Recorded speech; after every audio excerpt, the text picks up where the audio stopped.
Hey everybody, I'm Yvonne Williams with Back to Earth Creations, and in this video I would like to show you how to make some super cute little dragon egg cabochons out of polymer clay. And these are perfect for setting them in chainmail or wire wrapping them or doing like a little just glue-on bail. So let's get started.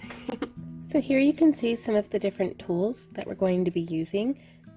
I have some polymer clay cutters that you can see. This one was more teardrop shaped like this, but I just kind of came through and from the blade side kind of pulled out just a little bit until I got it to be much more of what I liked as an egg shape as opposed to a more solid teardrop. Here I have some canes that are Skinner blend, kind of jelly rolls a little bit. You can see there's a little bit of banding in there going on.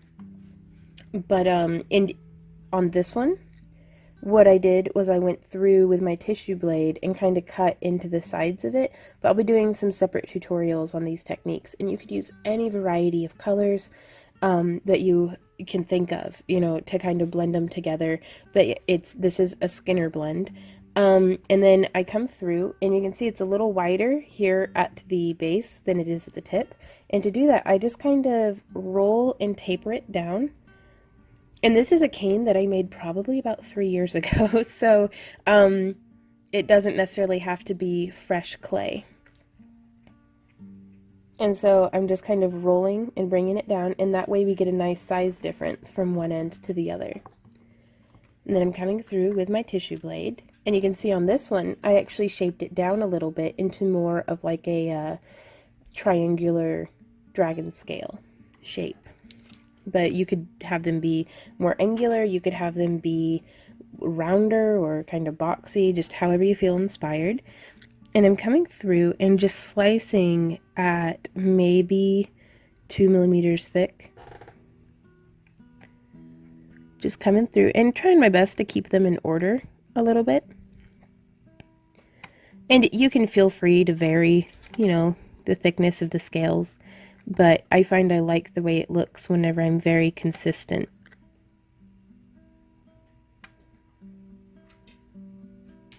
Just kind of slicing along.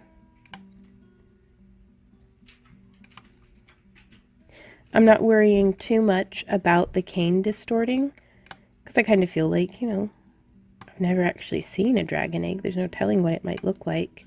So maybe the scales are shaped like this. And so you can see I just get nice little stacks going.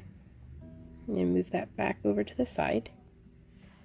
And we can continue slicing this down, but I want to show you right here, I have a piece of saran wrap, like just regular old plastic cling wrap, which gives a really nice separation between my clay and my work surface. And now I have 2 thicknesses of Primo Sculpey. I don't know if I mentioned this, but there will be links to all the different tools and materials used down below the video in the little description box. That way you can know exactly what we're working with. But I went through and rolled them out on the thickest setting on my pasta machine, and I have 2 layers thick, and I made sure that there's no air bubbles between the layers. And I'm just going to come through. Now we have options here. You could pop, you know, kind of cut out a cab just like this. Oh, there we go. And then cover it in the little scales. Or you could lay a bag over the clay. And this makes it a little harder to push through, so I use a little lid. And just smush it down. And this makes a very nice dome effect on our cabochon. And you could try to pull it out of there, clean your edges up a bit because it didn't quite make full contact cutting through, and cover this in scales. But I'm going to show you my preferred method, and that is a sheet method, and that gives us a really clean edge. That way if you want to set this in a pre-made bezel, or if you want to edge it in more polymer clay, or if you want to set it in chainmail or wire wrap it, it gives you a really nice clean working edge. That's what I prefer, but you can do, I mean, it's your project, you can do whatever you want. And I'm just going to take, throwing some on the ground, starting from our largest scales. In these guys, I'm actually going to have where the rounded end is coming down.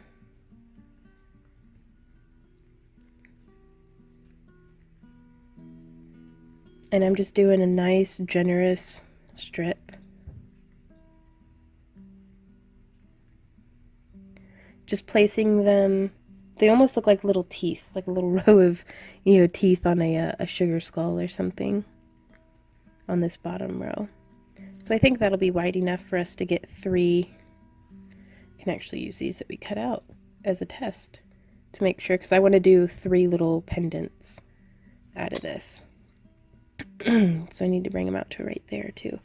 And now I'm going to start going the row up, and I've flipped it around, and now you can see it's going to lay kind of like that. And the key here is the repetitious placement of the little polymer clay scales.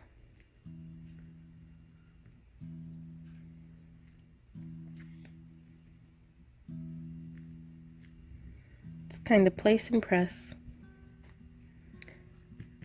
I want to make sure to have a nice even coverage, and you can have this be as irregular or as even as you like.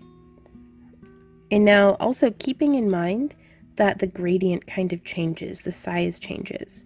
So I'm not always just building one side to the next. You can see now I'm coming in from the edges. And I think I'm going to just pop one into the middle.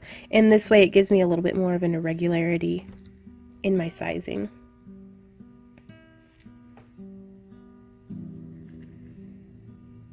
Whenever you're choosing your background color, I like to use something that matches the darkest part of the Skinner blend. That way, if I don't get perfect coverage, it's not like it's white clay popping out from the back. It's nice and dark and blends in evenly. Makes it look like I planned it that way, which I did a little bit, but. And this gets super fun to me. Like, I love the kind of just blending up the colors and then slicing them and then placing them and then like this to me, this is a super fun project that gets a really cool result without having to like be a crafty wizard, which I mean can help, but we'll get there. If you're not a crafty wizard yet, you'll get there. And so I'm just kind of building it up, and you can actually place your thing and see, yeah, I don't really need to fill out over on this side more. I'll angle this up so you can see what I'm talking about. But you can see the way that it's cutting, whereas over here, I'm going to have that little bit of wasted clay on the side, which I'll show you some different things that we can do with that too after the sheet's been kind of pressed out. So I'm going to continue just placing and pressing our little scales, and then I'll meet y'all right back here whenever I have the whole sheet done. Well, the whole section for the 3 cabs.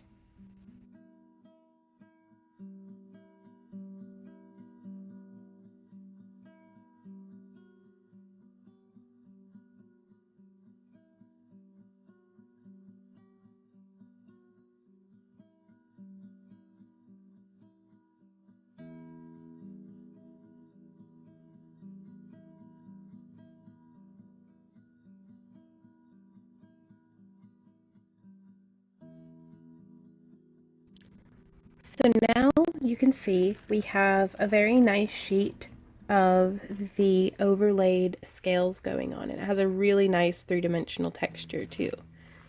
And this is something that you could go through and you could individually, like before placing it, you could pinch the scale tips down to give it even more of a tapered, like scale-like effect. Like you can put as much or as little work into this as you decide you want to. And now I'm going to place this much used little plastic baggie over the surface of our clay. Now you can use just regular saran wrap, but I find that the plastic bag gives much more resistance and is going to give you that really nice dome along the edge. And then we're going to take our little egg-shaped cookie cutter. Sorry if my head's getting in the way, but I like to look directly over the top of it and make sure it's a nice placement, that I like the way that the scales are lined up on it, because I don't really want to come in and do it sideways. You know, I want to come in and do it very nice up and down, very vertical. So we have that placed, and I'm going to use my little lid to keep it from tearing my fingers up. And then we're going to press, and I'm going to really smush the heck out of this. There we go. And we pull out, and you can see how nice and tight it stretched that plastic over the clay. And then we can pull that out. Now here, there we are. And I'm just going to smooth the edge down with my fingers, but it gives us a really nice little egg shape. And that is a way to do a dragon egg, like dragon scale egg shaped cabochon. So then I'm going to continue using our little plastic bag and our little egg shaped cutter, and I'm going to get one a little farther down. I don't know, I really like the way the small scales look, so I like to come up and catch the small scales. So there's another solid smush. I don't know if that made it all the way through, so I'm actually gonna, no. I don't like to go back over, yeah, it went through, with the cutter, because I don't want to risk marring up that really nice dome effect. So there's a second egg, and let's see if we can't get a third one out of this. If we can't with this size cutter, we can move a size down, but it looks like we will be able to. Excellent. Or should I say excellent? Sorry, I've been hanging out with Randy for too long. Yeah, I'm blaming this on you. Okay, so there's our third egg. And now you can see we still have a little bit, quite a bit actually, of work just left on our surface. And we could try coming through with a smaller cutter. But something that I really like to do, and let me pull out the other cabochons that I have, but I can show you what I did with some of the other projects that had leftover clay like this. So here are the examples of, this is actually the project that I was doing before, this is what I was doing when I stumbled into doing it three-dimensionally, is I was just placing little slices of a Skinner blend onto some clay and then running it through the pasta machine. And I started noticing, I was like, oh, that's a really nice little scale effect. And then I was like, brain blast, and started not smushing it first. So this was actually the first dragon egg that I did. The scales were quite large. I didn't really do it on a very thick base. So you can see by doing a thicker piece, it gives you a much nicer doming. And just the different shapes and effects that you can get. I mean, this isn't bad, but I like this one better. You know, the colors I really love on this one, but that's something that the possibilities are, you know, endless.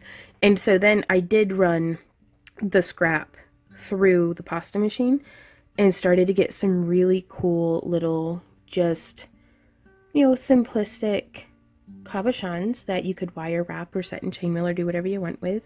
And then further in, I started adding more translucent clay and started to get some really nice little almost banded onyx or agate style looking cabochons. Now these haven't been sanded or anything, so they still have a pretty irregular surface, but you know, you could do different things like that. Over here I had enough scrap left over that I cut out smaller little teardrop cabochons out of the extra clay. So the possibilities here truly are endless. So the clay that I was using in these is a Primo Sculpey. So I baked it at 275 for about an hour, and it gives me a really nice, solid, hard cabochon to work with. Yeah, and then I varnish it with PIM, Preserve Your Memories too, PYM. and it gives it that really nice slight sheen, but there's no gooping of varnish or anything like that. I didn't ruin any of my paintbrushes the way that I always do whenever I use any kind of paint on varnish. But yeah, in these same techniques of layering the larger to smaller scales on the little egg shape could be used three-dimensionally. If I were doing like a base and then applying the little scales on, I might do a separate video for that one if you guys think you would like one. Speaking of y'all's input, if you have any questions, comments, or ideas, please leave them down below in the comment area. You can also contact me on Facebook. I really love it whenever y'all post stuff to my wall. That way we can kind of get that little community back and forth, because while I may not always be able to get directly to you and answer, some of the other folks who are hanging out with me on Facebook might be able to. And then you can also tag me on Instagram. And then you can also post it to my Patreon wall as well. And you don't even have to be a patron. You just have to have a Patreon account to be able to post and share things on my Patreon. And we also do periodic giveaways and monthly craft crates and all sorts of different stuff over there on Patreon. So if you enjoy my free tutorials and would like to support the creation of more of them, please check us out over there.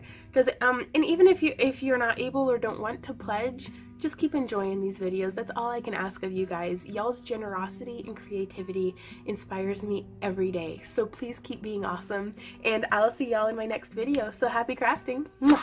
Bye.